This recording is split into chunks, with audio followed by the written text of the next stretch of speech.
All right. It is Friday. It's Friday, March the 18th, 2022, and it is Friday for the Friday Financial Wrap-Up with Mr. Michael Zuber. How are you, Michael? I'm doing great, man. Thank you for doing this with me. It's always a good time to look back at the week and get out of the daily grind and go, wow, what an amazing week. So yeah, it's been fun. It has been fun, and I love just the summary of what's going on week by week. It's very digestible, and it's just easy to kind of know where are we in an economic cycle. So let's get right into it. So the Fed, we talked about it last week, and the Fed made a move this week. What are your thoughts about the Fed this week? Yeah, a couple of things I think is really interesting because we've been doing these Friday conversations, I think, for more than a year. So folks, Ty, if you're on my YouTube channel, One Rental at a Time, Ty has a playlist. I think it's just called Ty, T-Y. You go back and listen and you will see we started talking about the Fed increasing rates in March, way back in September. So we've been talking about this for 6 months and it happened. So kudos to Ty and I for calling it. In addition to that, about 90 days ago or so, I put it out there that I thought the first rate move was going to be a half, 50 basis points. As soon as Russia invaded Ukraine, the prevailing thought was that they were going to use that as an excuse to do a quarter instead of a half.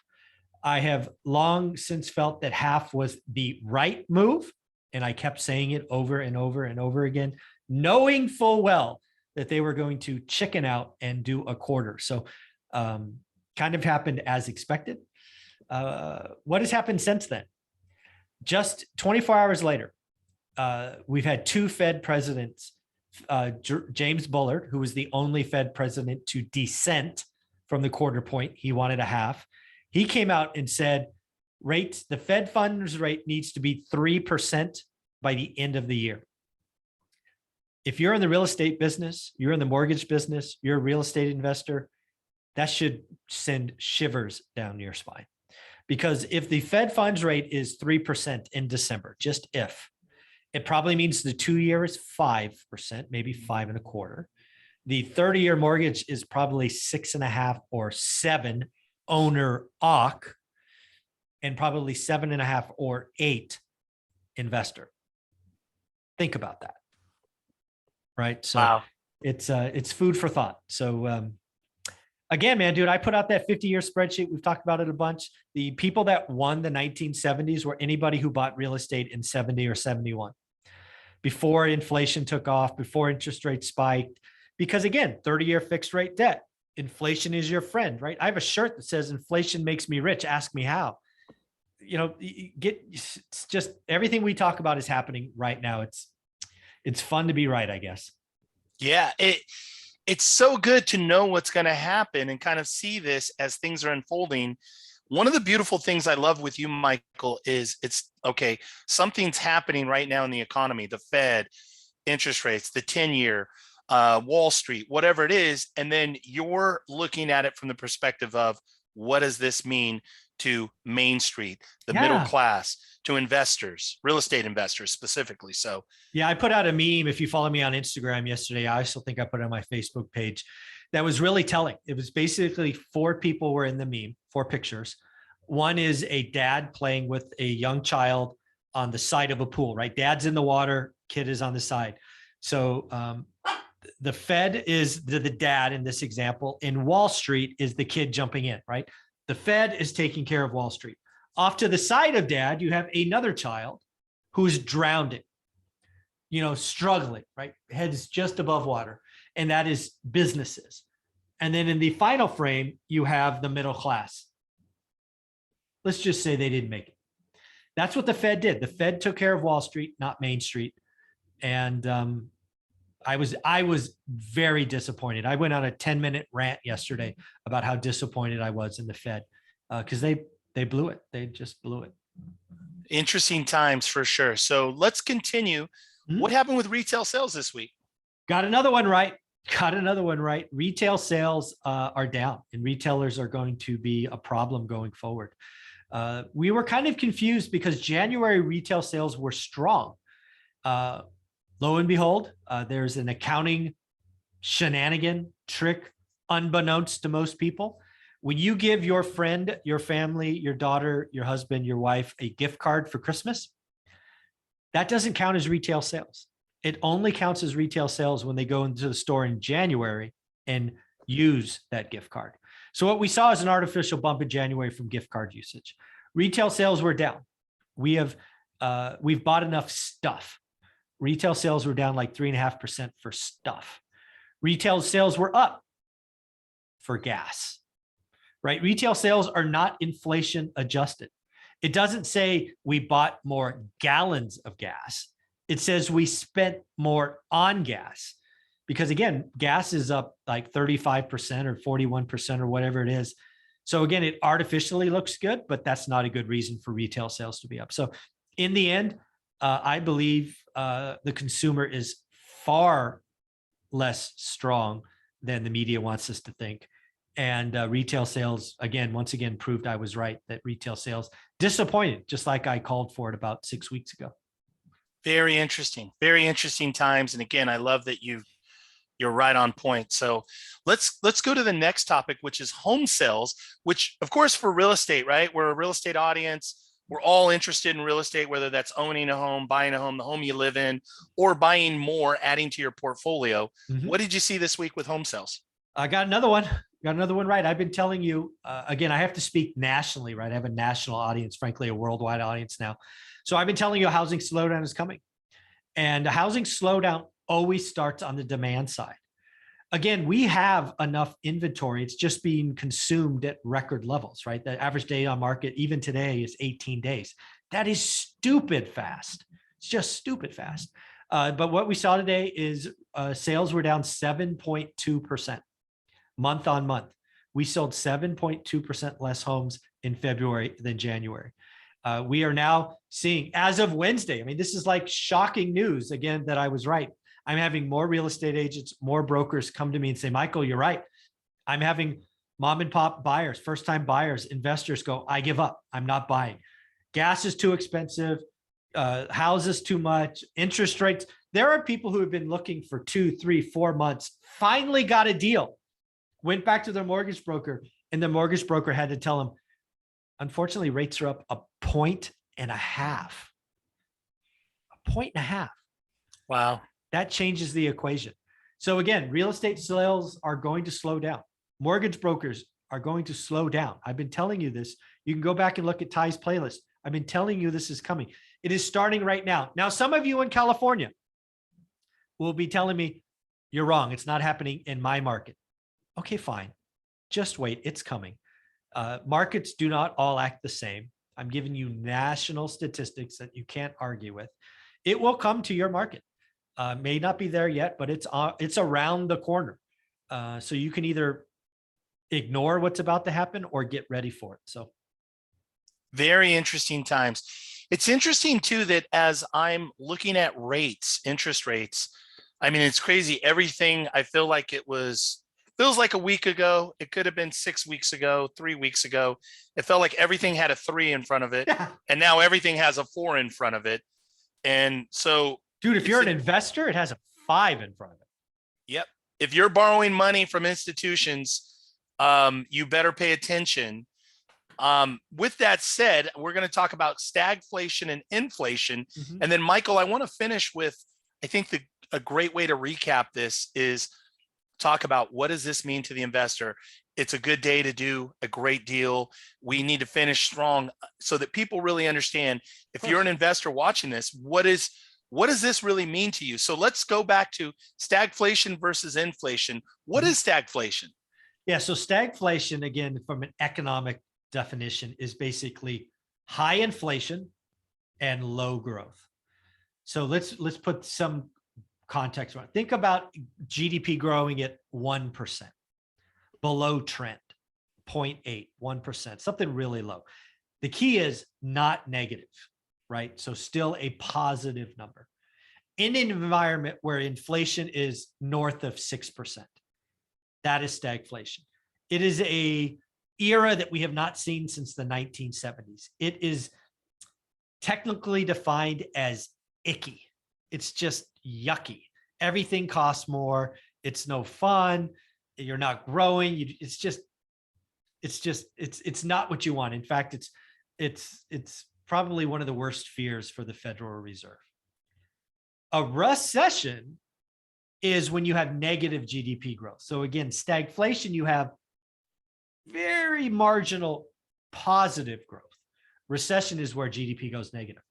I believe we are already in an environment of stagflation. I believe given the Fed's weak ass attack at inflation, we are going to be in this for 12 to 18 months. At some point, my belief is Jerome Powell is going to be fired for being inept. And then we are going to get Paul Volcker 2.0, who's going to come out guns blazing, jack up the Fed funds rate, and cause a recession. That's what my crystal ball looks like, 18, 24, 30 months out. It is as broken as your crystal ball, but that's what I see. And I think we need a recession to get out of this crazy 11, 12% inflationary environment. The Fed is a year late. The Fed has printed too much money. And unfortunately, the bill has come due, and it's come due with interest, and it's going to hurt. Interesting times. So let's talk about the recession. Mm-hmm. So it's interesting that another friend, I'm going to bring him onto the show, or maybe we'll do something special for the foundation builders. A friend of mine, Alex Lear, he's a part of Tony Robbins' he's a part of Platinum Partnership, a mastermind, nice. A high-level mastermind. They had a financial summit just recently, about 2-3 weeks ago, and lots of billionaires, lots of Wall Street, lots of different people worldwide with very similar opinions. Everybody agrees that a recession is coming. What is your thoughts on timing? Are we going to be in a recession by the fall, by the end of the year, the first of the year, or do you think it maybe we kick the can down the road a little bit more into next year or the year after? Yeah. So a recession, just so people understand the definition, typically are only called in hindsight, and they're 2 negative quarters of GDP. I believe right now, with the data I have at my fingertips, our first negative GDP will be Q4, followed by Q1. So I believe it starts at the end of this year. But again, people won't call it probably till April or May of next year. But I do believe Q4 is a negative GDP. Interesting. And so that almost puts us into about a year from now, right? So if you say April, May, speaking, they're calling it. Okay. All right. Very good. So let's pull everything together, because if you don't know, or you're new, and these are new terms and new language and new conversations, what does this mean to, and I'm going to ask you a couple of different ways. Sure. The brand new investor, it's a young person, it's an older person. They just started getting into financial literacy. Yep. They just read the book, One Rental at a Time, or they just read the second book, Conversations with Real Estate Millionaires. They're learning, and they have not bought their first deal, or maybe even they're renting right now. Yep. What is your thought process for them? How do they navigate the waters this year in looking for their home or a house hack or their first deal? What are your thoughts for them? What I would tell that new person today is kind of congratulations. What you need to be doing for the next 6 months is learning your market. Right? You know, you're in my course, you're in my Facebook group. That's where it all starts. And what you're going to be doing today is you're going to be operating in an environment that's changing, right? You're going to see during your 3 to 6 months of education, your buy box will expand. You'll see price reductions. You're going to see things that if you started a year ago, you've never seen, right? A year ago, student, it was rough. No inventory, everything sold in 7 seconds. It was crazy. If you start right now doing your homework, you're going to be in an amazing position come summertime, right? It is like the perfect time to get started, because you're not going to make any commitments. The market's changing, but you're going to be learning. What I would tell that person is to buy the course, start doing the work, read the book, read both books. I'm really excited for anybody starting today. I love it. Okay. Now let's go to the next level, and I'll kind of bundle these into one. It's somebody who's having success. They could be newer. They could be seasoned. They could have a handful of rentals. They could have a nice chunky portfolio of rentals. They're flipping properties. Maybe every now and then they're doing some deals that are on thinner margins, meaning that, but they're able to move quick because they got good crews and good, process. So they're able to get in and out of deals pretty quickly. What do you say to that seasoned investor in terms of navigating these waters going Yeah. forward? So if you're a buy and hold investor, that's how I'll break it down, right? If you're a buy and hold investor, again, what I want to tell you is congratulations, because what has been the hardest thing to find the last year? It was a motivated seller. Yeah. Frankly, your only option was off market. Once it went on market, no chance for motivation. If you found some off market, which I did, I found 6 great deals. Awesome. But that's not for most people, right? Mike Zuber, when he was doing his portfolio, only had the MLS, and it was rough. The last year I would have gotten 0 deals if I only relied on the MLS. Why I'm saying I'm excited is I believe with what's transpiring right now, what we just talked about, sales going down, is the motivated seller is going to start to bubble up in the MLS, right? You're going to start to find people that have to sell: death, divorce, job transfer, burned out landlord. And as rates go up, less and less people, less owner occs are going to come to buy. So I'm personally excited about getting a MLS based deal done this year. I did one in 2020 early, like March of 2020. That was the last MLS based deal I did. So I'm looking forward to doing one of those. And I think anybody who's got more than a couple of years, understands the market, I think all of us are finally going to find some motivated sellers in the MLS. And I look forward to that. If you're mainly a flipper, wholesaler, right? Let's do flippers. What my caution is, I don't think I would step into a net new deal that's 2 or 3x the median. If you're doing 3x the median today, like starting, which means you're not out till next year, run the numbers again, because you're probably selling in an environment where 30-year money, because again, you're a buyer. Your in buyer, if you're flipping, most of the time is a homeowner. You're going to be flipping into an environment where the 30-year mortgage could be 6.5%. Do the math, and you're probably not going to get what you expect to get. We are operating in a sea change. The Fed in their weak ass move yesterday was a quarter, or Wednesday was a quarter point, but they've clearly signaled there are 6 more coming. And James Bullard came out today and said, the rate's got to be 3% by the end of the year. And now I don't think it gets to 3, but damn, if it gets to 2.5, the world you're flipping into is going to be different. So be careful. Be careful. I love that. I think that's so spot on. I would say I would completely agree. No thin deals, the thinner deals where you think you're going to have a 8 to 10% margin.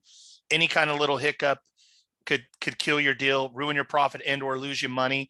The other thing is, to echo what Michael said, no long extended 6-month, 9-month rehabs, 12-month rehabs, because you just have no idea what the economy, what interest rates, what the conditions of the market will be in terms of your resale. So buy and hold, get excited.